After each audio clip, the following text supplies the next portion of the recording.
Transportación. La transportación consiste en la capacidad de modificar la posición de un objeto de un lugar a otro sin mediación física conocida. El objeto desaparece de un lugar y aparece en otro sin que pueda ser visto en el camino intermedio entre las dos posiciones.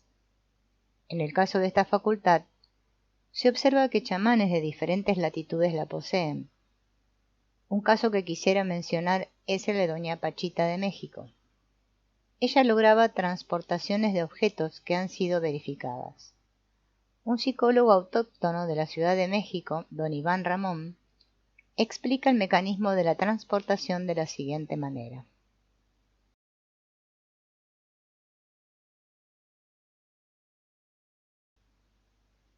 Es necesario crear un campo mental de atracción para el objeto que se desea transportar. Este campo se crea visualizando todas las características del objeto, dando la orden mental de que aparezcan en ese campo. Las transportaciones que realizaba doña Pachita aparentemente no requerían de esfuerzo mental por parte de esta chamana. Doña Pachita decía que para que un objeto se transportara, solo era necesario desear que así lo hiciera. La realización de los deseos de Pachita y aún su materialización han sido confirmados por este autor. La única forma para explicar estos portentos es considerando que Pachita vivía en conciencia de unidad y que poseía control sobre el hipercampo. Un componente común en el éxito de las transportaciones es la seguridad total del chamán en el sentido de que éstas ocurrirán como resultado del ejercicio de su voluntad. Esta seguridad la poseía doña Pachita, probablemente como resultado de su conciencia de unidad.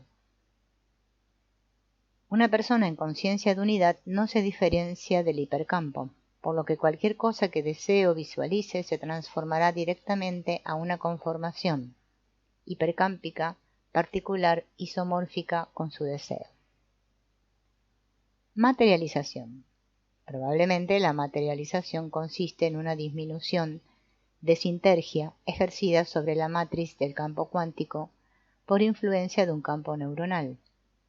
Una disminución de sintergia implica una disminución de coherencia y frecuencia. El chamán que logra materializar un objeto debe llevar su pensamiento al logro de la visualización perfecta del mismo, para más adelante enfocar su pensamiento en la matriz del espacio-tiempo hasta lograr que ésta modifique su estructura, hasta mimetizar las características del objeto visualizado. Cuando el chamán adquiere maestría sobre este proceso, le es suficiente desear la materialización para que ésta suceda. El caso más extraordinario de esta maestría fue el de doña Pachita, para quien la materialización de objetos y órganos biológicos era un evento natural y cotidiano. En la India existen evidencias de una facultad parecida en la persona de Sai Baba, mostrando así que el fenómeno está al alcance humano. Desmaterialización. Probablemente consiste en un incremento de la sintergia de un objeto como resultado de la interacción de éste con un campo neuronal proveniente de un cerebro funcionando en una elevada neurosintergia. En este sentido, la desmaterialización se parece a la levitación, en la cual un incremento neurosintérgico afecta a la organización del espacio-tiempo, mimetizando un espacio altamente coherente y por tanto sin curvaturas relacionadas con la fuerza gravitacional. Los eventos de desmaterialización generalmente ocurren como resultado de una transportación. Estos eventos han sido observados en chamanes como doña Pachita y don Juan. En este último, la desmaterialización fue aplicada a un propio cuerpo como resultado de una localización simultánea del punto de encaje en todas sus posibles posiciones. La técnica para lograr este portento consiste en volverse consciente de todas las experiencias dadas por la alineación de emanaciones en todas las bandas dadas por la simultánea activación de todas las posiciones del punto de encaje. Este procedimiento enciende el fuego interno y el cuerpo se desmaterializa. Castaneda, 1985, en su libro El fuego interno. Claramente descrito en ese libro, El fuego interno, este proceso recuerda un súbito incremento de sintergia y de acuerdo con las consideraciones anteriores acerca de la relación entre materialización, desmaterialización y cambios sintérgicos. Existen en Oriente técnicas de meditación que se asemejan a la proposición del linaje de Don Juan. Varias de estas técnicas, como la meditación multidimensional, Vipassana y Mahamudra, enseñan a incrementar la conciencia del meditador, permitiéndole contemplar con claridad y en forma simultánea varios niveles de la realidad, incrementando con ello la sintergia de su campo neuronal y por lo tanto afectando la organización del espacio-tiempo en dirección sintérgica incrementada. Levitación. La levitación, que también implica un incremento de sintergia, ha sido estudiada en mi laboratorio y en los laboratorios del grupo Maharishi Mahesh Yogi. Los estudios experimentales indican que el fenómeno se produce como resultado de un incremento en la coherencia del cerebro, tanto inter como intrahemisférica. Este incremento afecta la fuerza gravitacional y en su extremo produce la levitación. En Costa Rica existe evidencia testimonial de una chamana llamada Betsey, quien, en un templo cristiano, fue capaz de levitar ante el asombro de todos los feligreses. Yo tuve la oportunidad de entrevistar a Betsey, y ella me explicó que durante la levitación sintió que se unía a todo lo existente, incluyendo el espacio en una sensación de éxtasis extremo, de paz y amor sublime, que la llevaron al nivel de sentirse a sí misma en contacto con Dios. Según Betsey, la levitación no puede realizarse únicamente como efecto de un acto personal de voluntad, sino que requiere del influjo o interacción con una fuerza externa a la que ella llama fuerza divina. Esta descripción, aunque con diferente terminología, está de acuerdo con la postulación sintérgica de interacción de campos en la latiz del espacio-tiempo y con la necesidad de lograr un incremento notable en la coherencia cerebral. Este incremento, como ya hemos visto, está íntimamente ligado a una comunicación directa con el hipercampo. Por lo tanto, no es extraño que quienes lo experimenten afirmen sentirse en unidad con el todo. Curación. La misma Betsey afirma haber sido curada de un tumor maligno por otra chamana de Costa Rica llamada Irindut, indígena de la tribu chiricana. Irindut fue tomada como mujer por el Sukia de su tribu cuando contaba 12 años de edad. Permaneció con el Sukia hasta que éste murió a la edad de 140 años. Irindut fue enseñada en la ciencia de la curación y en el manejo de la energía por su maestro, quien la instruyó en procedimientos antiguos utilizados para mover grandes rocas. Yo fui testigo de este portentoso acto que implica una total seguridad, en el sentido de que es suficiente la voluntad del chamán para realizarlo. Por otro lado, Irindut, junto con la mayor parte de los chamanes conocidos, utiliza hierbas para sus curaciones. La curación ha sido tratada en otras obras, por lo que no me extenderé aquí en sus características, y únicamente mencionaré algunos aspectos. En primer lugar, la curación chamánica requiere de un estado de poder personal por parte del chamán. Sin este poder, la curación no se realiza. El origen de este poder reside en el mantenimiento de una fe inquebrantable acerca de la existencia de una realidad trascendente y de la posibilidad de utilizarla para fines terapéuticos. El chamán, cuando logra establecer un contacto con esa realidad trascendente, posee poder. La mayor parte de los chamanes dicen ser capaces de ponerse en contacto con seres vivos, pero inorgánicos y etéreos, y utilizarlos para realizar sus curaciones. Doña Sara de Quintana Roo afirma que son esos seres los que curan siempre, y cuando el chamán sepa cómo llamarlos y pedirles ayuda. Para realizar lo anterior, doña Sara utiliza las llamadas velaciones, que consisten en prender una vela y concentrarse en el ser a quien se quiere llamar. Si el chamán logra mantener su concentración, el ser le responderá, exigiéndole alguna compensación por haberlo traído a la esfera de la conciencia humana, desde el lugar en el espacio que ocupa su conciencia etérea. Según doña Sara, el ser puede pedir oraciones o sentimientos de amor o cualquier otra emoción del chamán en pago por sus servicios. El chamán le pide al ser que cure a una persona o que aleje de ella influencias negativas. Según doña Sara, dependerá del poder del chamán el número de seres que pueda llamar y mantener en contacto. Doña María de Mérida es, según doña Sara, una de las más poderosas chamanas, puesto que logra manejar hasta 6 seres en forma simultánea. Entre las técnicas de curación más sofisticadas de los chamanes de México se encuentra la acupuntura. Este arte lo practican chamanes como Don Lorenzo o Don Ratpech, según una antigua tradición maya. Don Lorenzo realiza un diagnóstico de sus pacientes mediante el uso de cristales, los que le dicen lo que debe hacer y le informan si la enfermedad es externa o es interna. En el primer caso, don Lorenzo utiliza los pelos de zorra como agujas. En caso de ser interna, las agujas son los colmillos de víbora de cascabel. Don Lorenzo localiza la zona enferma con la ayuda de sus cristales y aplica el tratamiento. Según él, esto hace que salgan los malos vientos responsables de la enfermedad. Don Ratpech utiliza un procedimiento terapéutico similar al de don Lorenzo, pero como diagnóstico utiliza el fuego.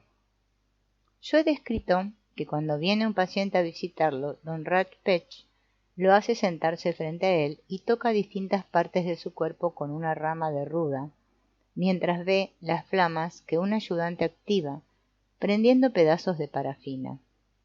Según don Ratpech, las flamas le informan acerca del estado de su salud de la parte del cuerpo del enfermo que toca con su rama. Los procedimientos de diagnóstico cambian dependiendo del linaje chamánico correspondiente. Entre los iloles de Chiapas es común el uso de la pulsación, la que consiste en sentir el pulso del paciente auscultando sus muñecas. Según los iloles, la sangre les habla, informándoles acerca del estado de sus pacientes. Cuando el ilol detecta una alta coherencia entre los pulsos izquierdo y derecho, considera sano al paciente. Aunque la mayoría de los procedimientos terapéuticos usados por los chamanes implican la utilización de hierbas medicinales, los hay otros que aplican otros procedimientos. Entre estos últimos se encuentran las operaciones quirúrgicas con o sin el uso de instrumentos. Acerca del último tipo ya he descrito con suficiente detalle los procedimientos que usaba doña Pachita, por lo que aquí solo diría que utilizando un cuchillo de monte sin anestesia o asepsia alguna, realizaba trasplantes de órganos, extracción de tumores y reconstrucción de órganos sensoriales, como los ojos o los oídos. Otro caso avalado por testigos médicos psiquiatras que constan actas notariales debidamente legalizadas es el de Adita de Costa Rica. Esta joven chamana es capaz de realizar extracciones de tumores y operaciones quirúrgicas sofisticadas con el uso de su mente y sin la utilización de ningún instrumento físico. Un ejemplo de un caso operado por Adita y atestiguado por médicos psiquiatras de Costa Rica fue el de un paciente con un tumor localizado en su espalda. Adita le pidió recostarse en un camastro y seguidamente colocó un puño de sal arriba y otro abajo del tumor. Encima del tumor dispuso un algodón, después se alejó unos metros del paciente y se concentró profundamente. Varios minutos más tarde el tumor apareció colocado sobre el algodón, con rastros de sangre y en la espalda una cicatriz recién hecha quedó como testigo mudo de esa portentosa operación mental. El tumor fue analizado junto con los restos de sangre y resultó ser de origen humano. Todo esto indica que Adita parece poseer un control mayúsculo del campo cuántico, latiz, y de la materia. La latiz es la matriz fundamental del espacio. Su organización es tan compleja que da lugar a toda información material u orgánica a través de alguna alteración específica de su estructura. Una partícula elemental, por ejemplo, es una particular distorsión de la matriz del campo cuántico. La información que contiene cualquiera de sus porciones es tan grande que nos permite la construcción de las imágenes que vemos. En sus procesos de curación, los chamanes han aprendido a modificar a voluntad esta matriz, ejerciendo influencia sobre ella capaces de ejercer un efecto curativo. Estos contactos con el campo cuántico son en realidad interacciones directas con el hipercampo. Contacto con el hipercampo. En algún futuro el hombre inventará computadoras del campo cuántico. Estas máquinas no tendrán necesidad de utilizar circuitos o componentes discretos para realizar sus operaciones de cálculo, sino que emplearán la misma latiz del espacio-tiempo como medio. La potencia de las computadoras del campo cuántico será inimaginable porque emplearán la misma fuente de la que surge toda la realidad observable como medio de computación. En tanto estas computadoras sean inventadas, cada ser humano posee un instrumento que bien podría considerarse como una computadora orgánica del campo cuántico, su propio cerebro. Es a través de la activación del campo neuronal que el cerebro humano interactúa con la estructura del campo cuántico. En esta interacción, base de la experiencia sensorial, el cerebro afecta el campo cuántico y es afectado por él mismo, lo decodifica y extrae de él la información del medio, además de permitirle una interacción directa con otros cerebros. En el chamán, estas interacciones alcanzan una gran maestría porque el chamán es capaz de enfocar su campo neuronal en cualquier nivel de la estructura del campo cuántico y realizar una decodificación exacta y profunda de la información localizada en el hipercampo.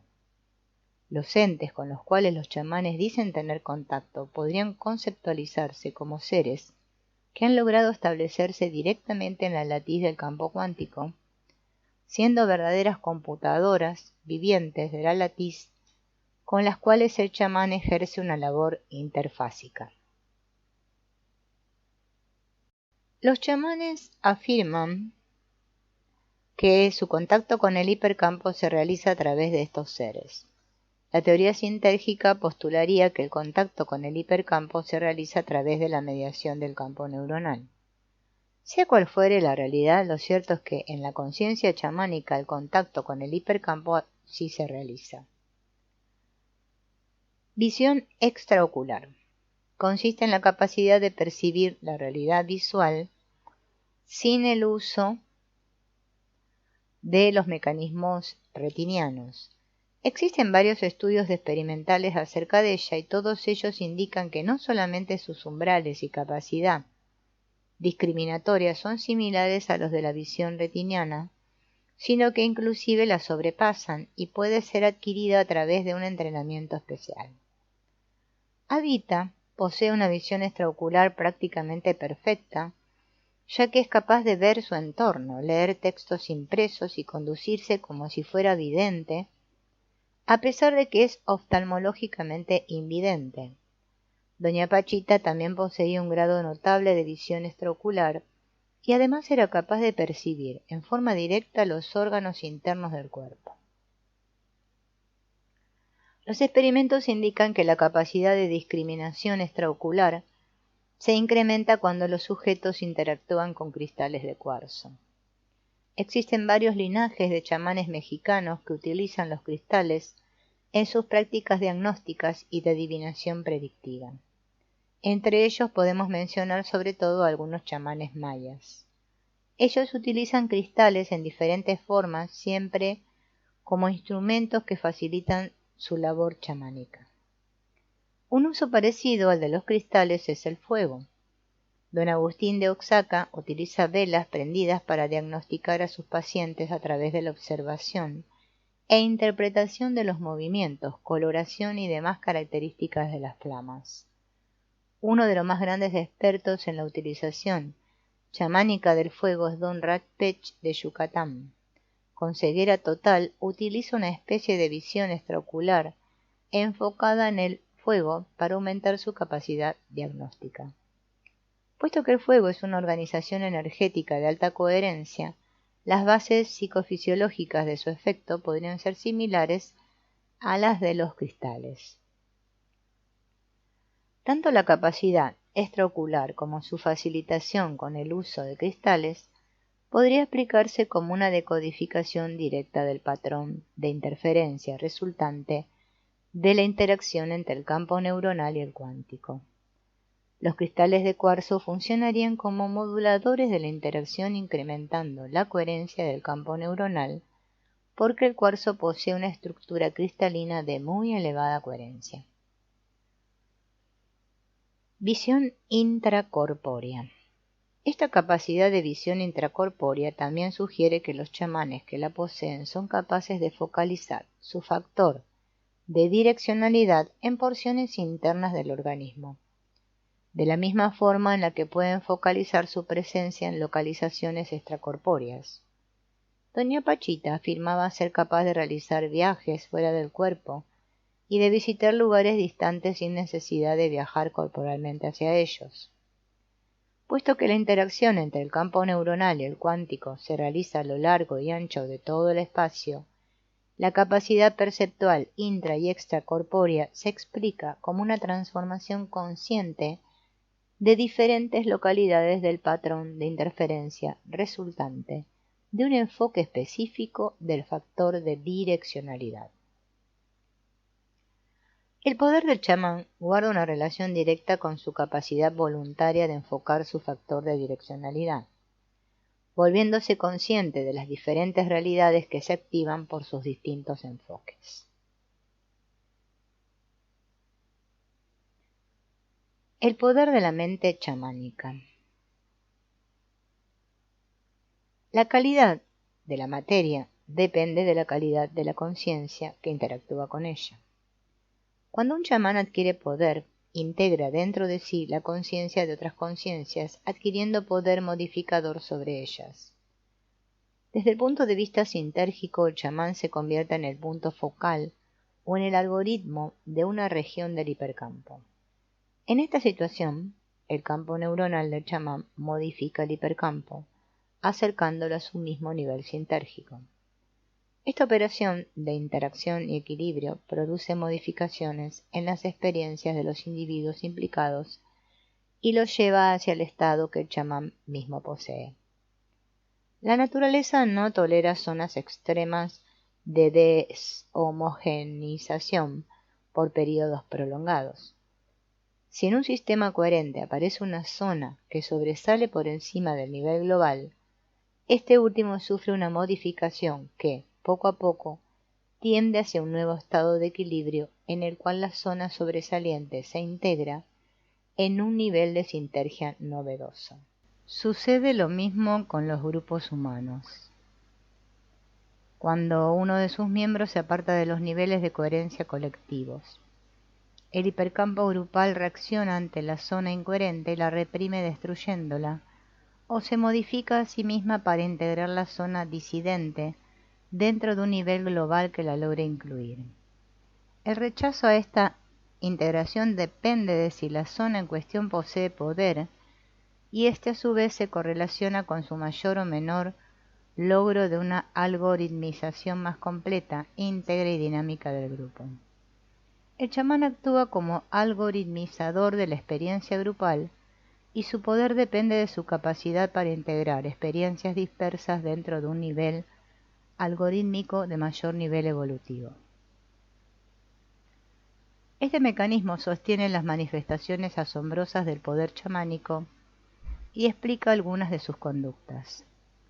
La capacidad de modificar la calidad de la materia está asociada con un mecanismo de modificación hipercámpico similar al anterior, pero manifestado en el mundo físico.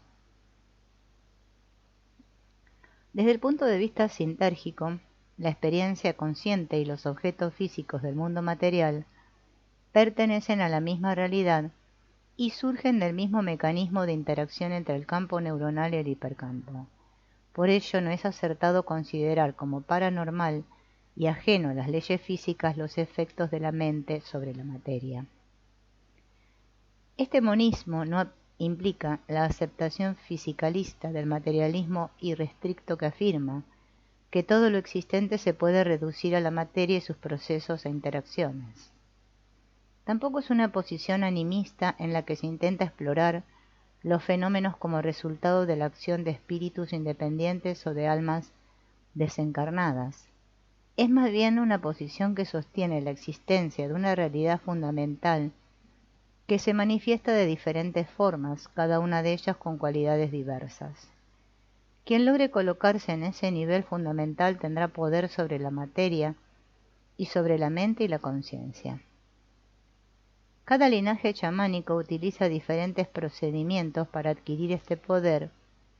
Para todos ellos, cuando son auténticos, colocar al discípulo y al chamán en el camino de la unidad, a pesar de que sus concepciones expliquen sus vivencias de los fenómenos de poder de diversas maneras.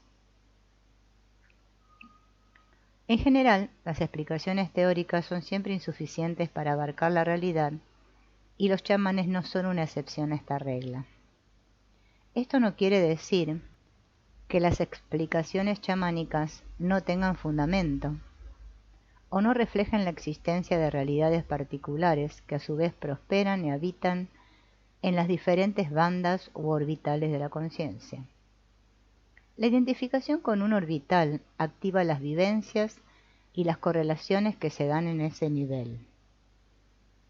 Las explicaciones chamánicas de ese orbital pueden o no coincidir con las de otro orbital. Ambas son ciertas y válidas para su orbital y no pueden ser juzgadas desde otro orbital. Solamente quien logra entender la dinámica de las leyes generales de todos los orbitales y puede explicar los mecanismos de la creación de la experiencia y de la percepción, se acercará a la metaexplicación válida para cualquier orbital. Un intento en esta dirección es la teoría sintérgica. Otro intento es la aproximación del linaje de don Juan Matus. El hecho de que ambas explicaciones coincidan en la mayoría de sus postulados señalan que se acercan al ideal teórico en la ciencia. Sin embargo, aún estas aproximaciones teóricas serán superadas y perfeccionadas en el futuro. La sociedad en la que nace un hombre le impone una cosmovisión y una particular forma de conducirse, es decir, lo hace enfocar en su factor de direccionalidad y su punto de encaje en una posición fija. Cuando por alguna razón esta fijeza se modifica, el enfoque cambia y con este la realidad que antes se consideraba como única empieza a formar parte de una realidad más amplia que se descubre. En cierto nivel, el enfoque no solamente ha variado su posición, sino que se ha ampliado expandiendo la conciencia del hombre y acercándolo a la unidad. En este proceso, los chamanes de México han sido y seguirán siendo esenciales.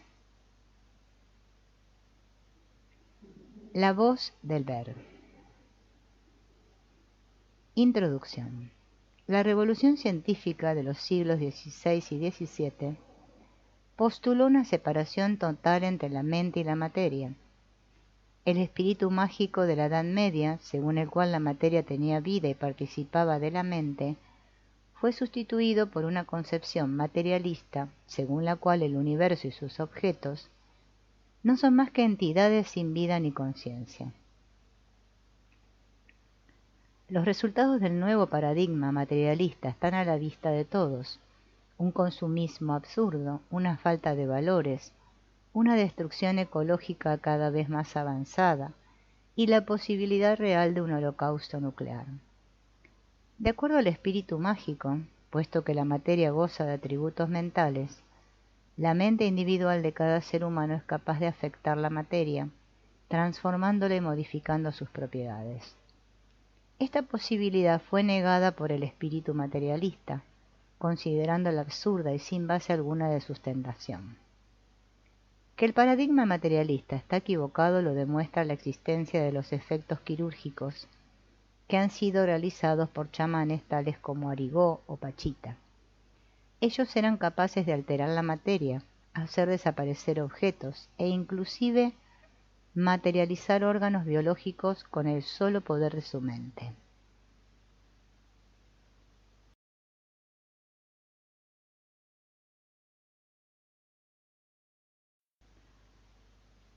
La misma conclusión se desprende después de conocer las hazañas de los mayas de antaño, lo que podían construir pirámides usando fuerzas mentales, y los contemporáneos quienes usan el fuego como una extensión de sus propios cuerpos.